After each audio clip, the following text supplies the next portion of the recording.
Hey, you may be feeling that your life seems to make no sense. ನೀವು ಅಂದ್ಕೊಳ್ತಾ ಇರ್ಬೋದು ನಿಮ್ಮ ಜೀವಿತದಲ್ಲಿ ಯಾವುದೇ ಅರ್ಥವಿಲ್ಲ ಎಂಬುದಾಗಿ. You may be saying, John, I don't know how things are going to work out. I don't know how I'm going to get settled in life. I don't know how I'm going to solve this problem in my life. I don't know, John. I just don't know. So ಒಂದು ವೇಳೆ ನೀವು ಹೇಳ್ತಾ ಇರ್ಬೋದು, John ನನಗೆ ಗೊತ್ತಿಲ್ಲ ಈ ಪರಿಸ್ಥಿತಿಯಿಂದ ನಾನು ಹೇಗೆ ಆಚೆ ಬರ್ತೇನೆ, ಈ ಸಮಸ್ಯೆನ ನಾನು ಹೇಗೆ ಬಗೆಹರಿಸ್ಕೊಳ್ತೇನೆ, ನನ್ನ ಜೀವಿತದಲ್ಲಿ ಹೇಗೆ ನಾನು ನೆಲೆಯನ್ನು ಕಂಡುಕೊಳ್ತೇನೆ ಅನ್ನೋದು ನನಗೆ ಗೊತ್ತಿಲ್ಲ ಎಂಬುದಾಗಿ ನೀವು ಹೇಳ್ತಾ ಇರ್ಬೋದು.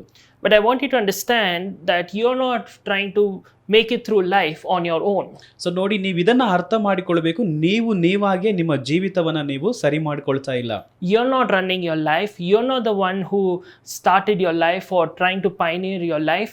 There is a God who created you and He has a perfect plan and a purpose for your life. ನೋಡಿ, ನೀವು ನಿಮ್ಮ ಜೀವಿತವನ್ನು ನಡೆಸ್ತಾ ಇಲ್ಲ, ನೀವು ನಿಮ್ಮ ಜೀವಿತವನ್ನು ಸರಿ ಮಾಡಿಕೊಳ್ಳಲು ಆಗುವುದಿಲ್ಲ.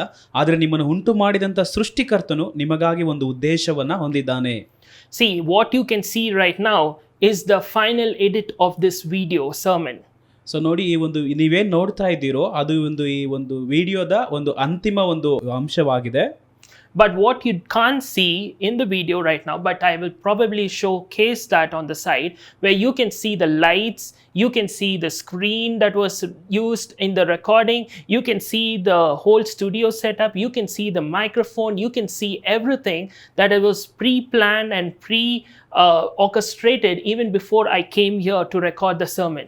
ಸೊ ಆದರೆ ನಾನು ಇಲ್ಲಿಗೆ ಈ ವಿಡಿಯೋನ ರೆಕಾರ್ಡ್ ಮಾಡೋದಕ್ಕಿಂತ ಮುಂಚಿತವಾಗಿ, ಇಲ್ಲಿಗೆ ಬರೋದಕ್ಕಿಂತ ಮುಂಚಿತವಾಗಿಯೇ ಇಲ್ಲಿ ತುಂಬ ಸೆಟಪ್ಗಳಾಗಿದೆ. ನೀವು ನೋಡ್ಬೋದು, ಲೈಟಿಂಗ್ಸ್ ಆಗಿರ್ಬೋದು, ಮೈಕ್ ಆಗಿರ್ಬೋದು, ಕ್ಯಾಮ್ರಾ ಆಗಿರ್ಬೋದು, ಇವೆಲ್ಲವನ್ನು ಕೂಡ ನೀವು ನಿಮ್ಮ ಕಣ್ಣಿಗೆ ಅದೀಗ ಕಾಣಿಸ್ತಿಲ್ಲ, ಆದರೆ ನೀವು ನೋಡಬಹುದಾಗಿದೆ. What you can't see is the person operating the camera behind the camera.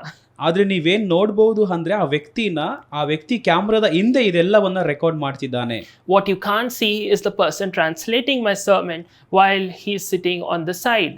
So ಹಾಗೆ ನೀವು ಇನ್ನೂ ಏನನ್ನು ನೋಡೋಕೆ ಆಗುವುದಿಲ್ಲ ಅಂದರೆ ಈ ಸಂದೇಶವನ್ನು ಭಾಷಾಂತರ ಮಾಡುತ್ತಿರುವಂಥವರನ್ನು ಕೂಡ ನೀವು ನೋಡೋದಕ್ಕೆ ಆಗುವುದಿಲ್ಲ. You can't see the lights, you can't see the persons behind, you can't see everything. All you can see is the final product. ನೀವು ನೋಡಿ, ಆ ರೆಕಾರ್ಡ್ ಮಾಡುವಂಥ ವ್ಯಕ್ತಿನ ನೋಡೋದಕ್ಕೆ ಆಗ್ತಾ ಇಲ್ಲ, ಭಾಷಾಂತರ ಮಾಡುವಂಥ ವ್ಯಕ್ತಿನ ನೋಡೋದಕ್ಕೆ ಆಗ್ತಿಲ್ಲ, ಆದರೆ ಕಡೆಯದಾಗಿ ವಿಡಿಯೋನ ನೀವು ನೋಡಬಹುದಾಗಿದೆ. What I want you to understand is the same way you can't see all the preparations, you can't see all the preparations that God has planned and prepared for you even before you came into planet Earth. ಹಾಗೆ ನೀವೇನನ್ನು ನೋಡೋದಕ್ಕೆ ಆಗುವುದಿಲ್ಲ ಅಂದರೆ ಈ ಭೂಮಿಗೆ ನೀವು ಬರೋದಕ್ಕಿಂತ ಮುಂಚಿತವಾಗಿಯೇ ದೇವರು ನಿಮಗಾಗಿ ಸಿದ್ಧವಾಗಿ ಇಡಲ್ಪಟ್ಟಿರುವುದನ್ನು ನೀವು ನೋಡೋದಕ್ಕೆ ಆಗುವುದಿಲ್ಲ. The scripture says in Jeremiah 1 verse 5 that even before you were formed in your mother's womb, God already knew you. Even before you landed on planet Earth, God already has a plan and He has a blueprint for your life. ನಾವು ಯೆರೆಮೀಯ 1:5 ನೋಡ್ತೇವೆ, ನೀನು ತಾಯಿಯ ಗರ್ಭದಲ್ಲಿ ಇರುವಾಗಲೇ ನಾನು ನಿನ್ನ ಅರ್ಥಕೊಂಡಿದ್ದೇನೆ, ನೀನು ಕೇವಲ ಪಿಂಡವಾಗಿರುವಾಗಲೇ ನಿನಗೋಸ್ಕರ ಉದ್ದೇಶಗಳನ್ನು, ಆಲೋಚನೆಗಳನ್ನು ನಾನು ಹೊಂದಿದ್ದೇನೆ ಎಂಬುದಾಗಿ ದೇವರು ಹೇಳ್ತಿದ್ದಾನೆ. What you can't see, God is already taken care of. ನೀವೇನನ್ನು ನೋಡುವುದಕ್ಕೆ ಈಗ ಆಗುವುದಿಲ್ವೋ ಈಗಾಗಲೇ ದೇವರು ಅವುಗಳನ್ನ ನೋಡಿಕೊಳ್ಳುತ್ತಿದ್ದಾನೆ. Same way you cannot see the person operating the camera. The same way you cannot see the person translating the sermon or editing the video.